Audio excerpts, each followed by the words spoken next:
Assalamualaikum warahmatullahi wabarakatuh. Bismillahirrahmanirrahim. Alhamdulillahi rabbil alamin.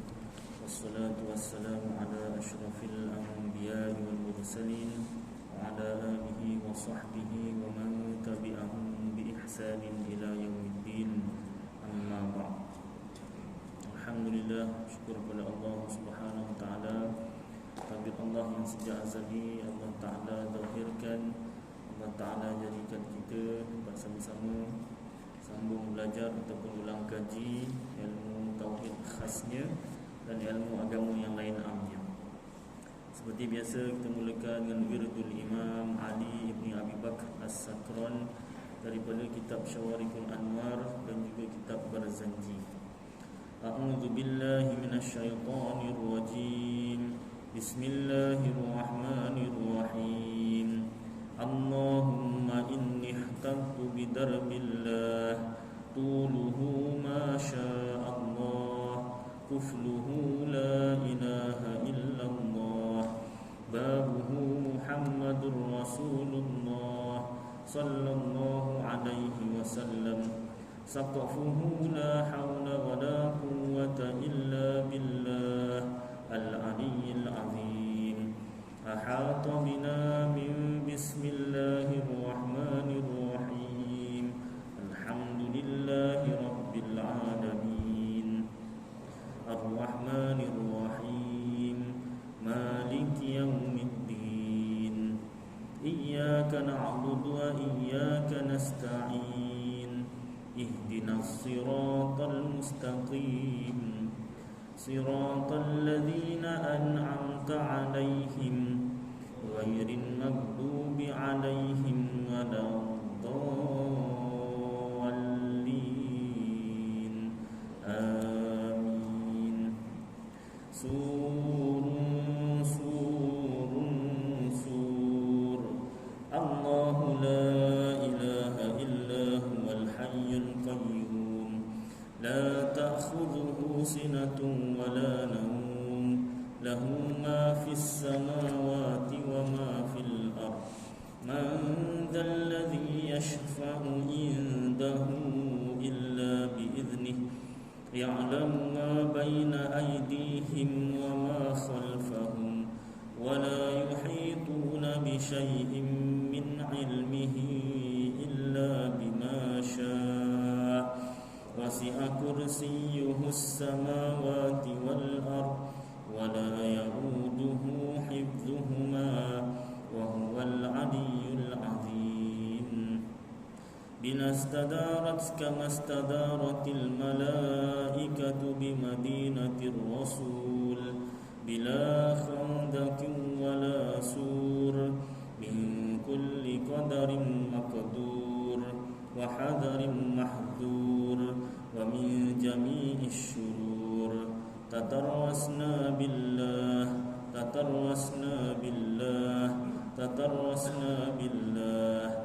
من عدونا وعدو الله من ساق عرش الله إلى قاع أرض الله بمئة ألف لا حول ولا قوة إلا بالله العلي العظيم. عزيمته لا تنشق بمئة ألف لا حول ولا قوة إلا بالله العلي العظيم. صنعته لا تنقطع بمئة ألف لا حول ولا قوة إلا بالله العلي العظيم. اللهم إن أحد أرادني بسوء من الجن والإنس والوحوش من بشر أو شيطان أو سلطان أو وسواس فاردد نظرهم في انتكاس وقلوبهم في وسواس وأيديهم في إفلاس وأوبقهم من الرجل إلى الرأس لا في سهل يجدع ولا في جبل يطلع بمئة ألف ألف ألف لا حول ولا قوة إلا بالله العلي العظيم وصلى الله على سيدنا محمد وعلى آله وصحبه وسلم والحمد لله رب العالمين.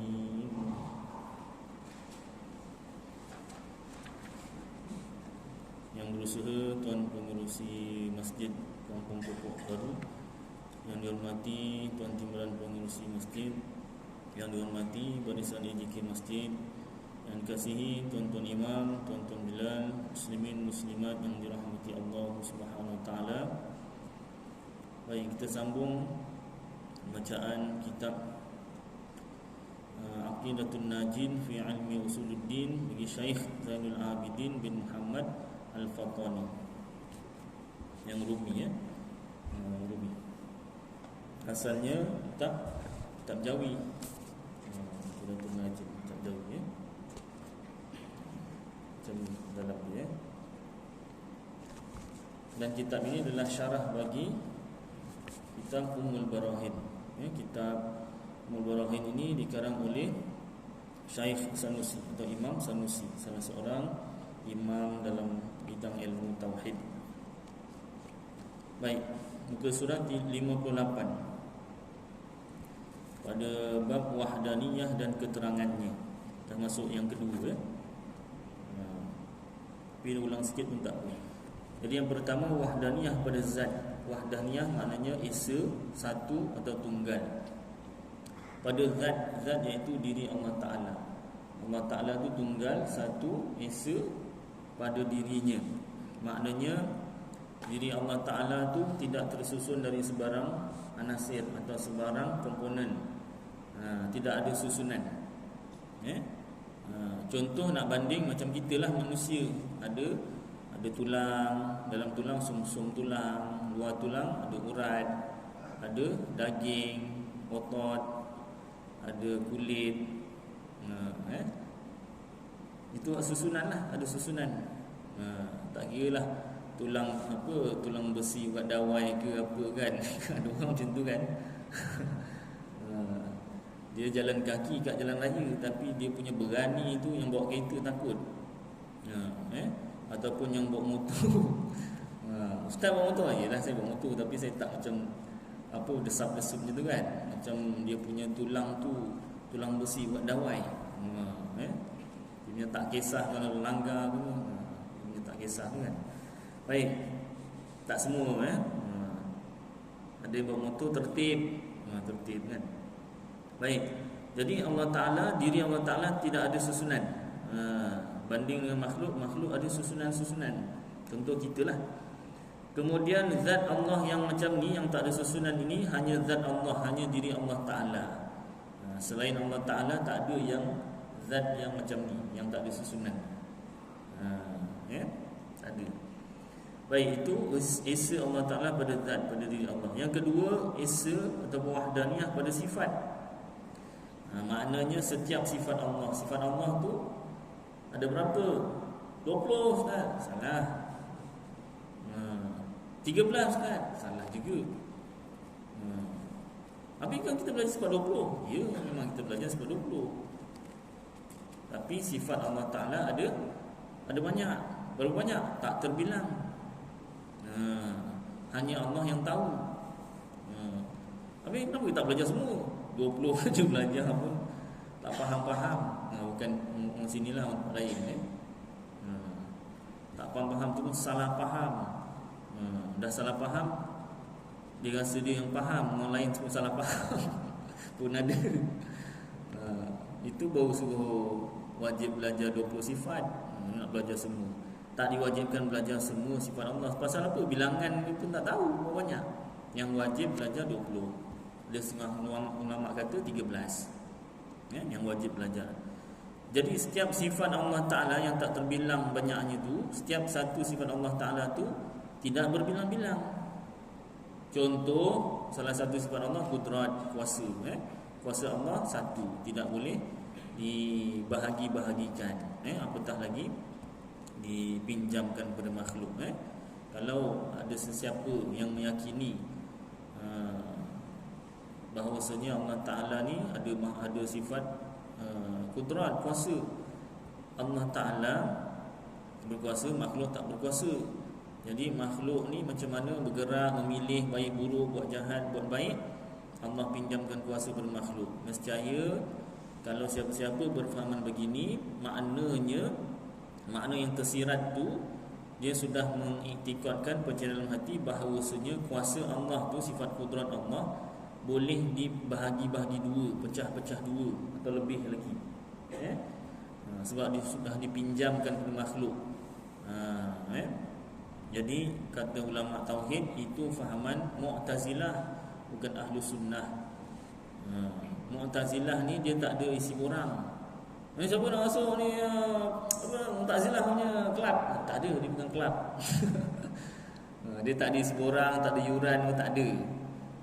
Siapa-siapa berfahaman macam fahaman Wasil bin Atha, pengasas Mu'tazilah, jadilah dia automatik ahli sumber hidup.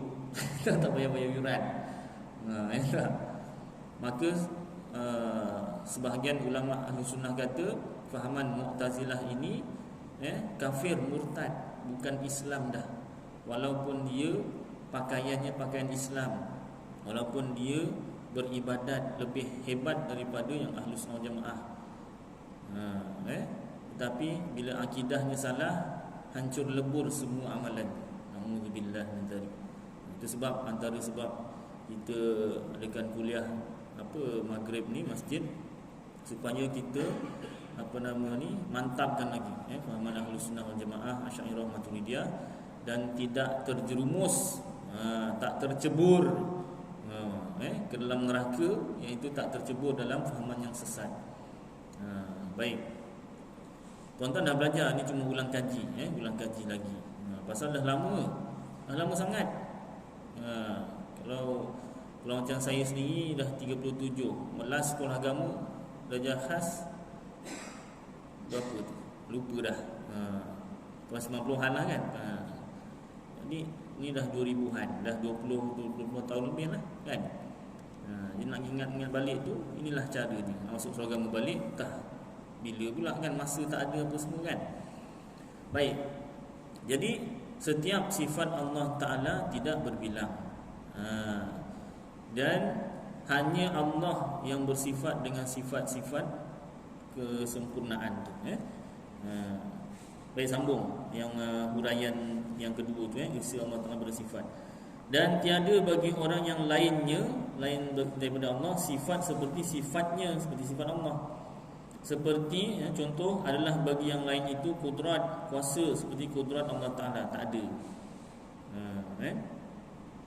Dan adapun bahawa ada bagi yang lainnya kudrat, tiada seperti kudratnya Allah Ta'ala, maka tiada memberi mudarat ia, seperti bahawa adalah bagi yang lainnya itu kudrat yang tiada memberi bekas. Ustaz, kalau betul lah selain Allah Ta'ala tak ada kudrat, saya cuba cubit sikit pipi Ustaz, cubalah kan. Tak payah saya lah picit, Ustaz juga picit pipi Ustaz sendiri, ataupun kita sama-sama picit. Cubit pipi kan. Kalau tak berapa kuat, tak sakit, kuat sikit, sampai rasa sakit tak Ustaz? Sakit. Sebelum sakit kan. Kalau betul lah selain Allah Ta'ala tu tak ada kuasa, kenapa Ustaz cubit pipi? So sakit. Jadi jawapannya, pada zahir pandangan mata kasar kita, seolah-olah kita ni ada kuasa sendiri. Boleh buat baik, boleh buat jahat, seolah-olah ada pilihan sendiri. Tetapi hakikat sebenar, yang gerakkan tangan kita picit pipi ni, cubit ni, dan yang menyakitkan, menimbulkan rasa sakit kita tu Allah Ta'ala. Hakikatnya. Dalil ayat Al-Quran, surah Anfal ayat 14 kalau tak silap, ke 41. A'udzu billahi minasyaitonir rajim. Falam taqtuluhum walakinnallaha qatalahum wama ramaita idh ramaita walakinnallaha rama. Shadaqallahul azim. Lebih kurang mafhumnya, falam, maka tidaklah ataupun bukanlah taqtuluhum, kamu yang bunuh mereka, fa in walakinallaha qatalahum, walakin, dan akan tetapi Allah lah, kinnallaha qatalahum, yang membunuh mereka. Pada zaman Rasulullah, perang Badar, perang Badar, perang pertama dalam Islam, tentera Islam 313, betul tak? Tentera musuh 1000. Kalau saya silap betulkan, saya ingat saya macam itulah. Jadi menang kalah, menang. Maknanya lebih kurang bandingnya tu seorang lawan 3 lah, lebih kurang ni. Dengan senjatanya tak cukup. Orang Islam tak cukup senjatanya. Apa yang ada? Ibarat kalau kita orang Melayu cangkul-cangkul lah. Tak, ibarat kalau mat kilau tu, ibarat kalau mat kilau berkeris saja. Yang Ibrahim ke apa tu, yang ada apa, pisau apa nama tu, macam sabit tu, itu kerambit, begitulah kan. Lagi yang lain apa, tombak ni panah aja.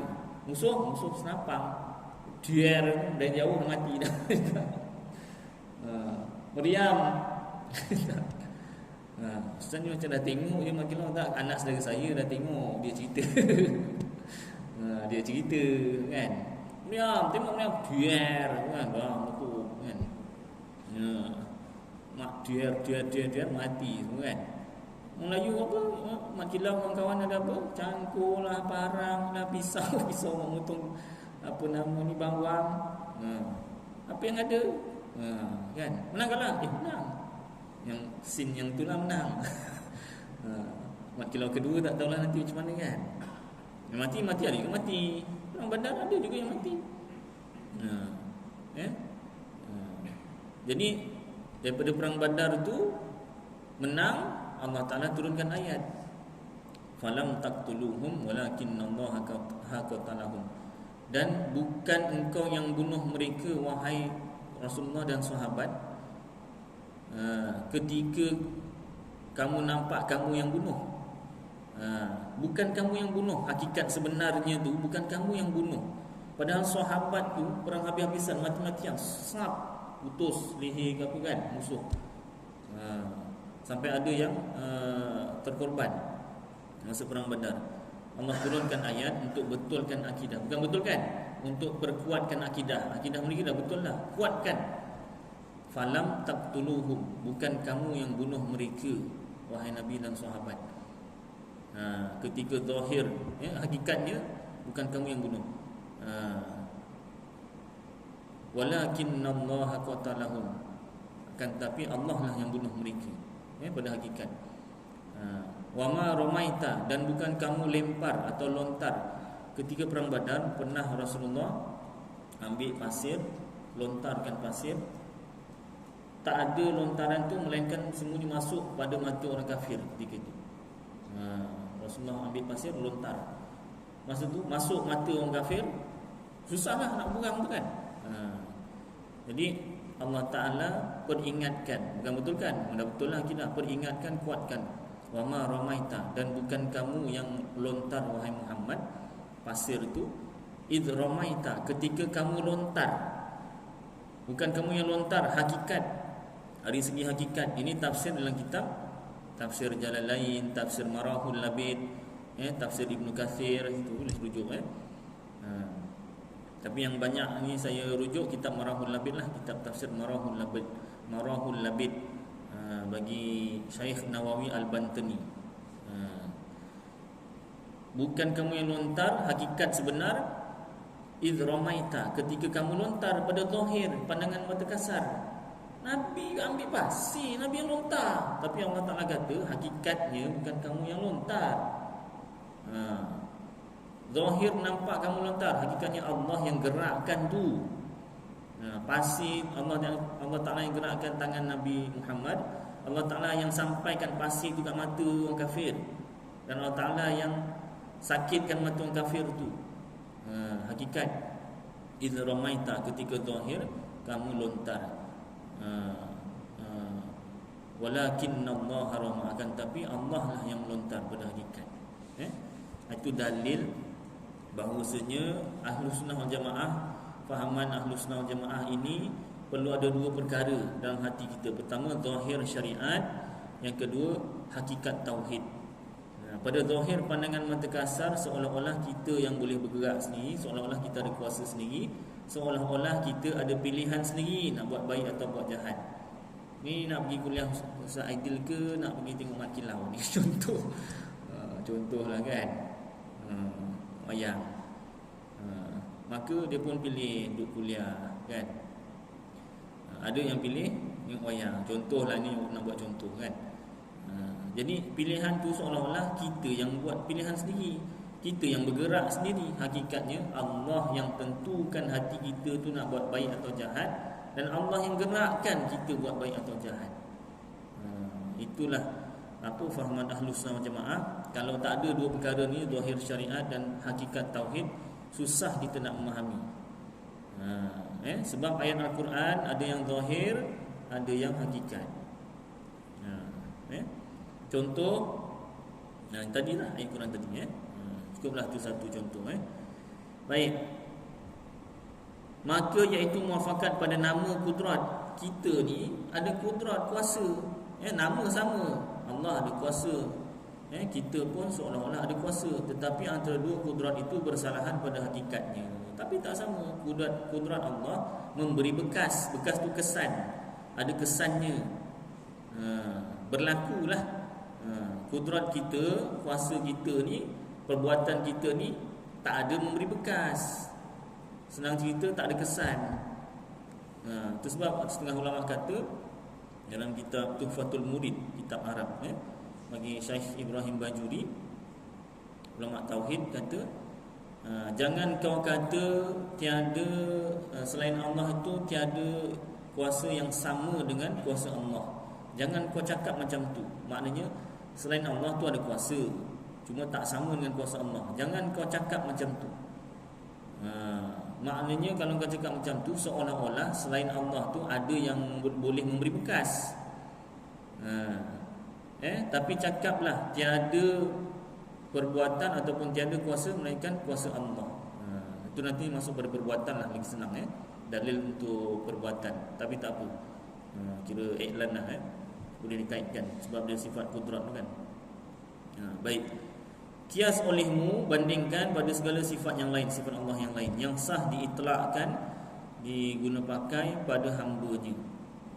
Maka iaitu ibarah, keterangan. Ibarah ini bahasa Arab, makna yang sesuai, keterangan. Daripada tu bahasa Arab yang lebih sesuai, tentang. Ibarah daripada keterangan tentang. Nafi kam muttasil, ada sifat. Jadi tadi wahdaniyah, esa Allah Ta'ala pada zat. Zat Allah tidak terdiri daripada sebarang susunan, itu kamun muttasil. Kemudian hanya zat Allah yang tak ada susunan, itu kamun munfasil. Kalau sifat Allah Ta'ala itu, setiap sifat Allah Ta'ala itu satu, tak berbilang-bilang, tak boleh dipecah-pecahkan. Itu kamun muttasil. Kam tu bilangan, muttasil yang melekat. Dan iaitu berbilang-bilang sifat bagi zat muqaddasah, zat yang suci, daripada jenis yang satu, seperti barang yang telah lalu sebutnya. Ni kira kesimpulan dia lah. Dan ibarah daripada keterangan tentang menafikan, menidakkan kamun munfasil, bilangan yang bercerai. Kam bilangan, munfasil yang bercerai, iaitu pada sifat, iaitu tak ada sifat kudrat yang sama memberi bekas ni, hanya sifat Allah. Tak ada selain Allah tu, tak ada sifat kudrat yang memberi bekas.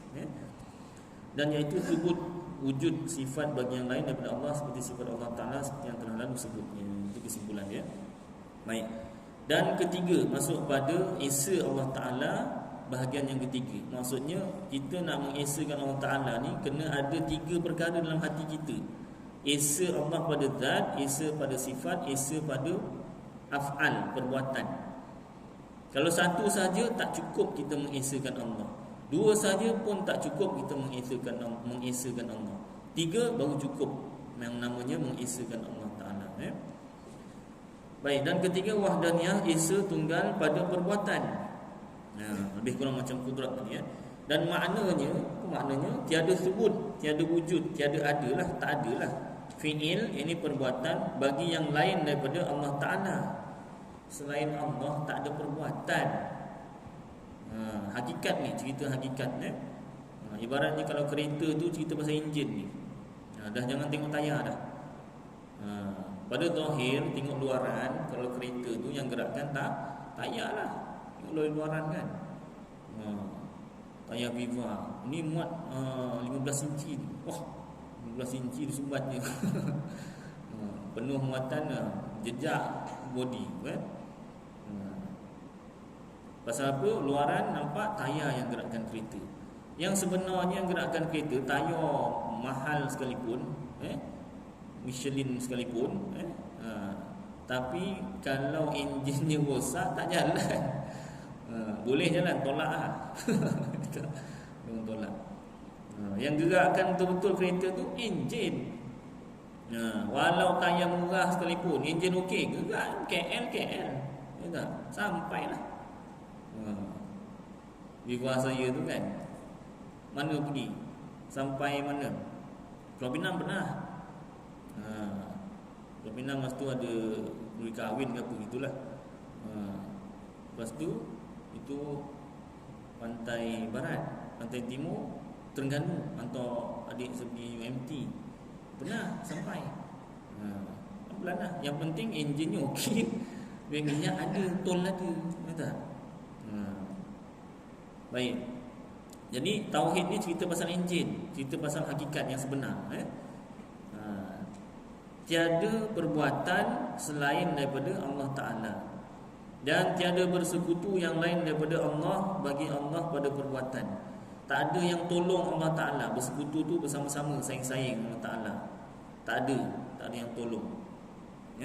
Maka iaitu ibarah daripada keterangan tentang nafi kamun munfasil. Maknanya selain Allah Ta'ala tak ada perbuatan pada perbuatan.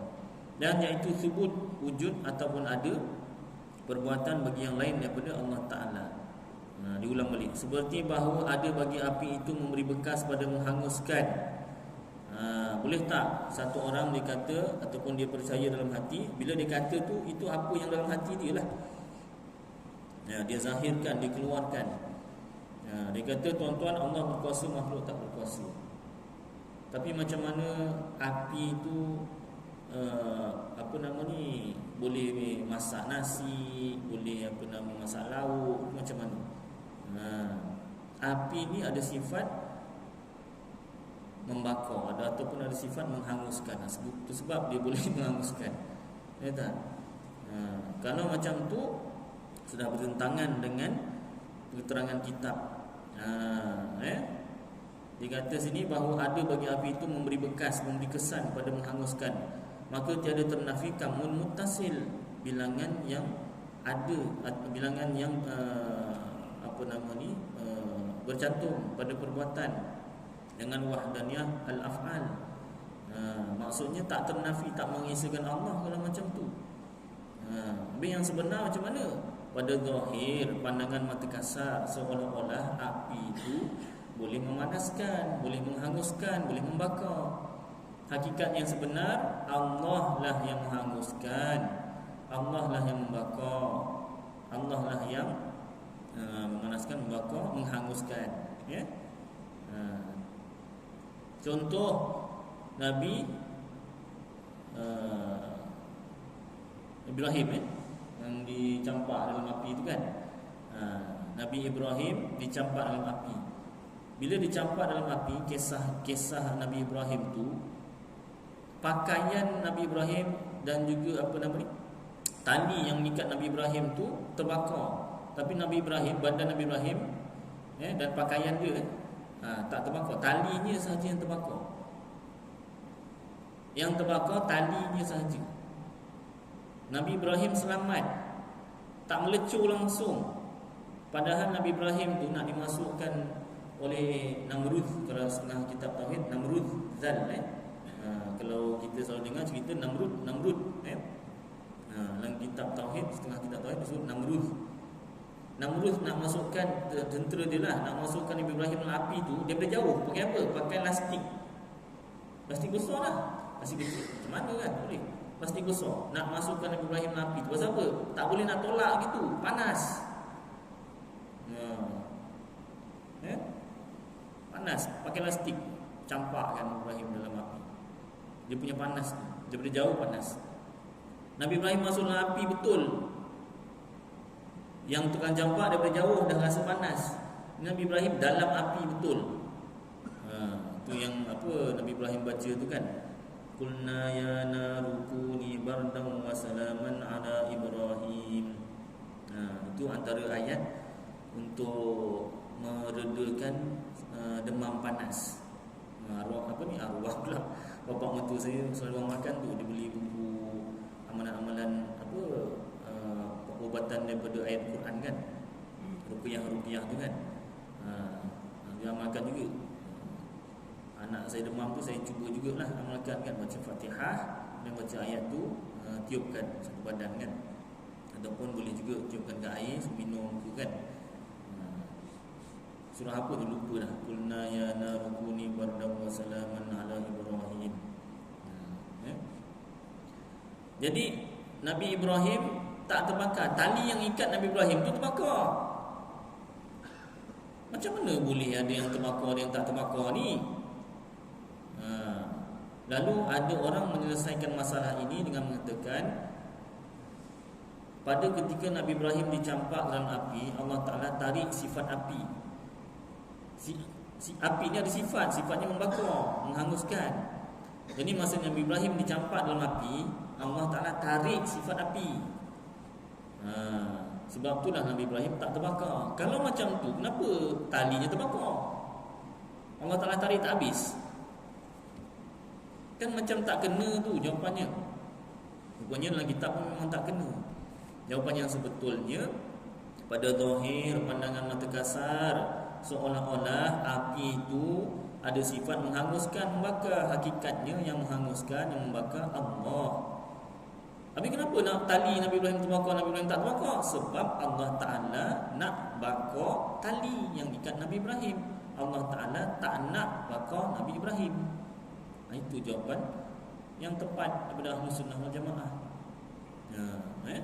Zahir pandangan mata kasar seolah-olah api itu ada kuasa sendiri. Hakikatnya Allah Ta'ala lah yang menghanguskan, bukan api ya. Begitu juga ni baru-baru ni kan, Raya Korban, berkaitan juga dengan kisah Nabi Ibrahim menyembelih anaknya Nabi Ismail. Ada dua cerita, dua versi daripada ulama. Hadis yang sahih, yang kuat, bahawasanya Allah Ta'ala gantikan Nabi Ismail dengan kibash. Ketika disembelih tu, sab tu dah diganti kibash dah. Nabi Ismail dah tak ada dekat situ. Itu versi hadis yang kuat. Ada versi hadis yang agak lemah. Nabi Ismail ada dekat situ, pisau yang buat motong tu tak lut. Tapi oleh ulama-ulama Ahlus Sunnah wal Jamaah, ulama tauhid, mengambil hadis yang agak lemah ni untuk dibuat perbandingan tauhid. Ulama-ulama tauhid lebih suka cerita yang Nabi Ismail ada dekat situ, pisaunya yang tak lut. Supaya apa? Supaya faham tentang tauhid. Jadi pisau yang nak motong leher Nabi Ismail tu tajam. Tajamnya macam mana? Dilalukan dekat batu, bukan daun. Kita kalau arwah bapak saya dulu masa pergi kebun, ngasah-ngasah parang tu kan, test kan mana daun, serap, dah. Yang ke tangan, daun, serap. Situ. Ngasah ni kan betul. Salah ngasah tak tajam, tumpul.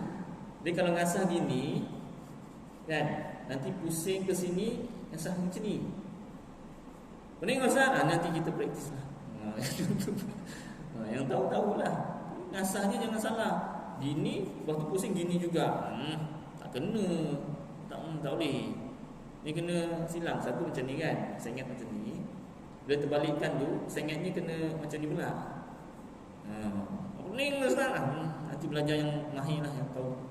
Arwah bapak saya ngajar macam tu. Bagi apa? Apa nak hidupkan api kat kebun tu kan. kena alau penyamuk. Pagi-pagi pun ada nyamuk. Kebun sawit ni kan. Nak bakar tu kena ada oksigen. Jangan dihimpuk gitu aja kayunya. Bakar tak hidup. Dia kena susun. Bila ada silang ada udara masuk tu baru dah hidup. Jadi kayu basah tak boleh. Kayu basah tak boleh. Tapi kalau dah hidup api tu, kalau nak banyak asap, kayu basah lah atas. Baik, sambung balik. Jadi cerita pisau ni tadi, Nabi Ibrahim nak test ni pisau ni tak boleh tumpul. Kalau tumpul nanti sakit nak sembelih. Biar sembelih tu tajam sap putus terus. Jadi tak lamalah rasa sakitnya tu kan. Ataupun tak rasa langsung. Jadi nak test tajam tak tajam dah biasa tu, test kat batu. Kan daun mam.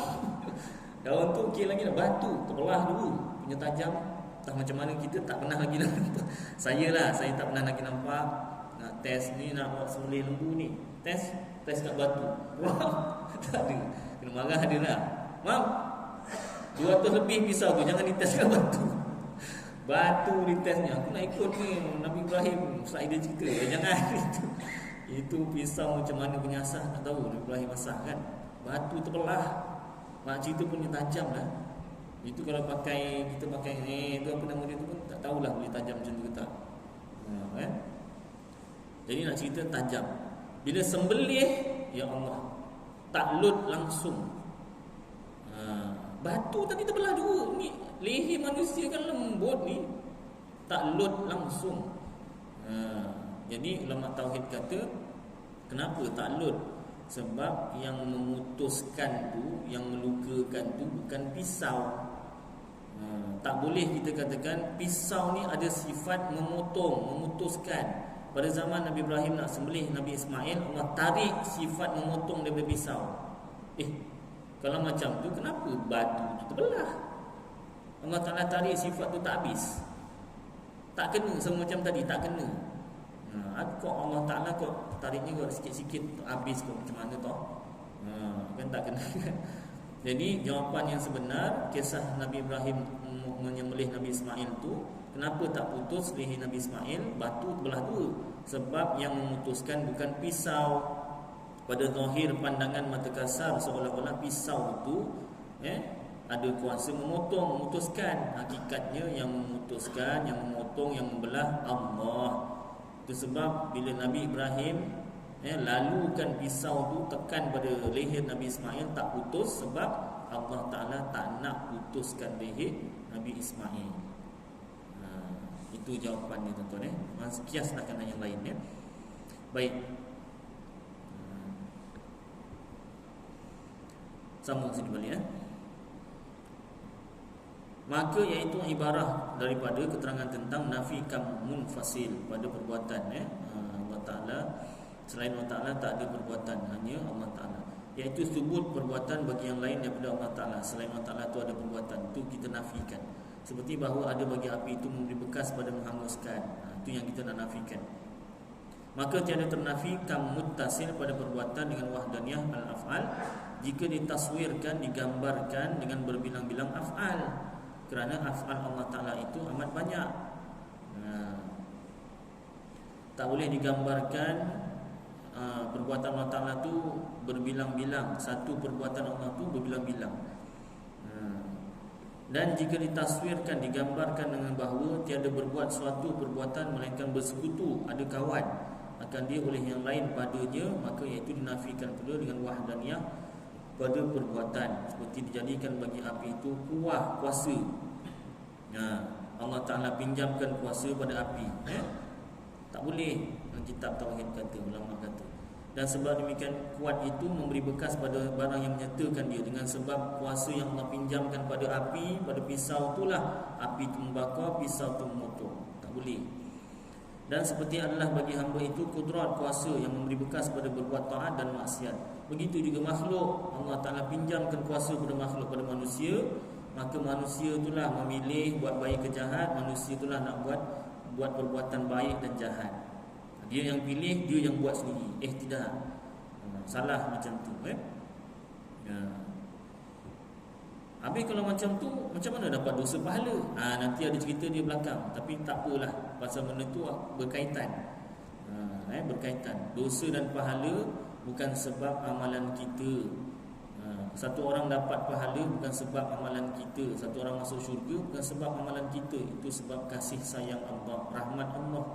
Satu orang masuk neraka bukan sebab amalan dia tu. Hakikat kan Allah Ta'ala yang gerakkan. Allah Ta'ala yang tentukan dia nak buat jahat, dia kufur kepada Allah Ta'ala. Itu keadilan Allah.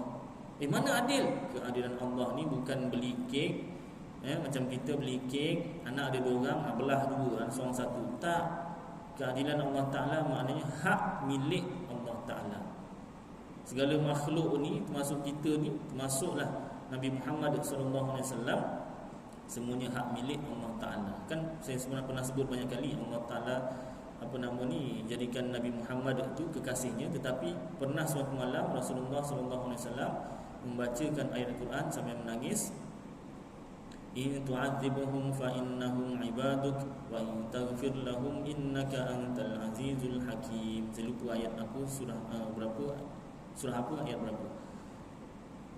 In tu'adzibhum, jika kau azab mereka, masukkan mereka dalam neraka, termasuklah diri aku ni, kata Rasulullah. Fa innahum ibaduk, maka sesungguhnya mereka hamba engkau.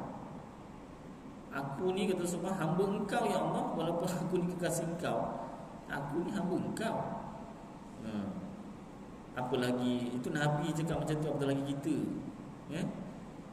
Wa in taghfir lahum innaka antal azizul hakim. Tapi kalau kau ampunkan mereka, masukkan mereka dalam syurga, masuklah diri aku, kata Rasulullah, sesungguhnya engkau Maha perkasa lagi Maha bijaksana.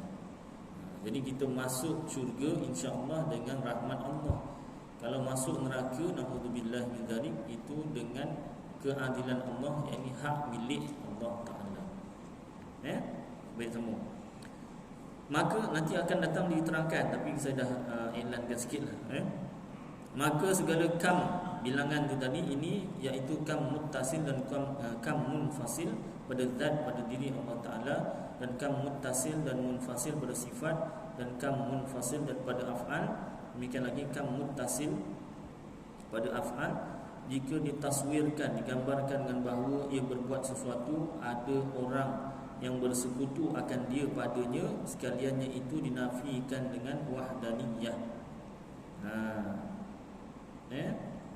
Perbuatan Allah, hanya Allah yang ada perbuatan, kemudian selain Allah Ta'ala tu tak ada perbuatan, dan Allah Ta'ala berbuat tu tak ada pertolongan, tak ada yang tolong, yang bersekutu bersama-sama, kawan, tak ada. Baik, jadi esa Allah Ta'ala pada zat, sifat dan perbuatan tu 3 perkara. Tak cukup dengan 1 atau 2 sahaja. Maka wajib kita iktikadkan, percaya sungguh-sungguh dalam hati bahawa Allah Ta'ala itu esa, tunggal, satu pada zatnya, dan esa pada sifatnya, dan esa pada af'alnya, perbuatannya. Maka hakikatnya itu majhul. Yang sebenarnya itu macam mana majhul? Iaitu tiada dapat kita ketahui akan hakikatnya.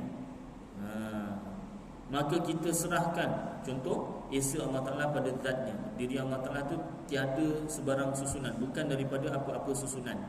Majhul, kita tak tahu macam mana. Memang tak disuruh fikir pun, wajib percaya sahaja. Maka kita serahkan pengetahuan itu kepada Allah Ta'ala, serah pada Allah Ta'ala saja. Kerana sabda Nabi SAW, tafakkaru fi khalqi wala tafakkaru fil khaliqi fa innahu la tuhitu bihil fikratu. Artinya lebih kurang, fikirkan olehmu pada segala yang dijadikan ini, makhluk ni, fikirkan. Dan jangan kamu fikir pada Tuhan yang menjadikan makhluk. Tuhan tu macam mana, jangan difikirkan. Diri Allah Ta'ala tu macam mana, jangan difikirkan. Wajib percaya sahaja, tiada sebarang susunan, tak sama dengan makhluk. Maka bahawasanya tiada dapat kamu hendak meliputi dengan dia oleh fikir kamu. Rasulullah tu jumpa Allah Ta'ala secara langsung, Isra Mi'raj. Isra daripada Makkah ke Madinah, Mi'raj daripada bumi ke langit ke-7, Sidratul Muntaha. Bertemu Allah Ta'ala secara langsung. Bukanlah maknanya Allah Ta'ala tu ada kat Sidratul Muntaha, tidak. Itu nak muliakan Nabi Muhammad SAW. Bahkan Nabi Muhammad tu lebih mulia daripada malaikat Jibril. Malaikat Jibril tak boleh naik Sidratul Muntaha. Kalau naik dia terbakar. Jadi Rasulullah yang dah bertemu secara langsung dengan Allah Ta'ala, melihat Allah Ta'ala secara langsung, bila turun semula ke dunia, ke bumi, sahabat tanya Allah Ta'ala tu macam mana. Biasalah soalan fitrah. Kalau kita ada masa tu pun mungkin kita tanya juga. Sahabat tanya, tapi tanya cara baiklah. Tanya sebab nak tahu, ikhlas. Rasulullah jawab, tak serupa dengan sesuatu, tak dapat digambarkan. Kalau nak cakap semua, tidak bulat, tidak segitiga, tidak segi empat, tidak lonjong, tidak bujur, banyak nak sebut. Jadi tak serupa dengan makhluk, tak boleh nak digambarkan. Tambahan pula Rasulullah melihat Allah Ta'ala secara langsung tu bukan dengan mata sahaja, tetapi dengan seluruh tubuh. Dalam kitab disebut bila kaifiyatin, dengan tiada cara. Dengan seluruh tubuh, iaitu dengan bulu-bulu roma sekali melihat Allah Ta'ala. Macam mana Ustaz? Jangan difikir, wajib percaya saja. Dan kita Ahlus Sunnah wal Jamaah percaya kita boleh melihat Allah Ta'ala di akhirat, insya-Allah Ta'ala. Golongan Mu'tazilah tak boleh. Kalau melihat Allah Ta'ala, maknanya Allah Ta'ala kat depan. Sabar dulu Mu'tazilah. Melihat Allah Ta'ala tu bukan dengan mata semata-mata. Melihat Allah Ta'ala tu bila kaifiyatin, dengan tiada cara, dengan seluruh tubuh. Macam mana tu? Macam mana tak boleh nak terangkan lah. Tak tahu, tak sampai di akal. Rasulullah sendiri melihat Allah Ta'ala secara langsung, tak dapat nak gambarkan Allah Ta'ala tu macam mana. Hanya disampaikan tak serupa dengan makhluk. Kata setengah arifin, iaitu orang-orang yang mengenal Allah Ta'ala, Maha suci Tuhan kita yang ada ain ilmu, kita itu jahil. Yang ada ain ilmu kita itu jahil, kita dengan dia. Dan ain jahil kita itulah dinamakan mengetahui kita dengan dia.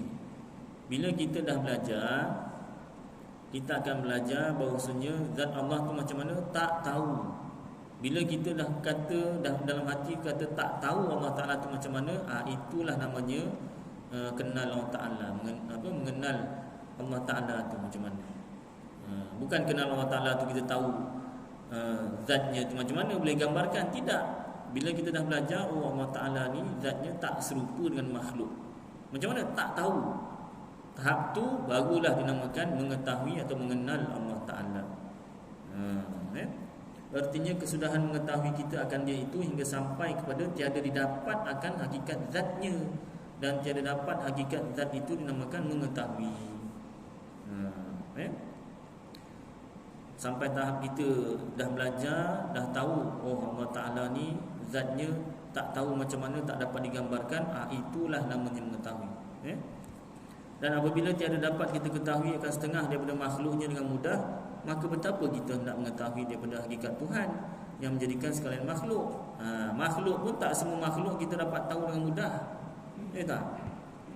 Ingat lagi tak kisah apa nama ni, Dahri yang tak percayakan Tuhan bertanya kepada Imam Abu Hanifah sewaktu Imam Abu Hanifah masih kecil. Kan? Kau nak tanya Allah Ta'ala kat mana? Aku tanya pasal makhluk pun kau tak dapat jawab. Kan? Soalan pertama, kalau Allah Ta'ala tu wujud, di mana Allah Ta'ala? Imam Abu Hanifah jawab, ambilkan dalilnya tu ada pada diri kamu. Diri kamu ni ada nyawa tak? Ada roh tak? Ada. Kat mana? Roh aja pun tak tahu kat mana. Tak? Ini kan Allah Ta'ala pencipta roh tu sendiri. Ambilkan susu. Susu ni ada lemak tak? Ada. Lemaknya kat mana? Blank pula. Mana pula kan? Jadi makhluk pun ada setengah makhluk kita tak dapat tahu dekat mana itu tempat lah. Yang ini makhluk tu macam mana pun tak dapat kita tahu dengan mudah, apatah lagi Allah Ta'ala. Baik, cukuplah kadar ni tuan-tuan, beberapa perkara kita baca bersama. Mudah-mudahan apa yang kita baca bersama jadi manfaat untuk kita tuan-tuan, dapat kita amalkan dan sampaikan insya-Allah Ta'ala. Aku qauli hadza wa astaghfirullahal azim li wa lakum. ولسائر المسلمين والمسلمات والمؤمنين والمؤمنات فاستغفروه ويا فوز المستغفرين ويا نجاة التائبين وصلى الله تبارك وتعالى على خير خلقه سيدنا مولانا محمد وعلى آله وصحبه وبارك وسلم سبحان ربك رب العزة عما يصفون وسلام على المرسلين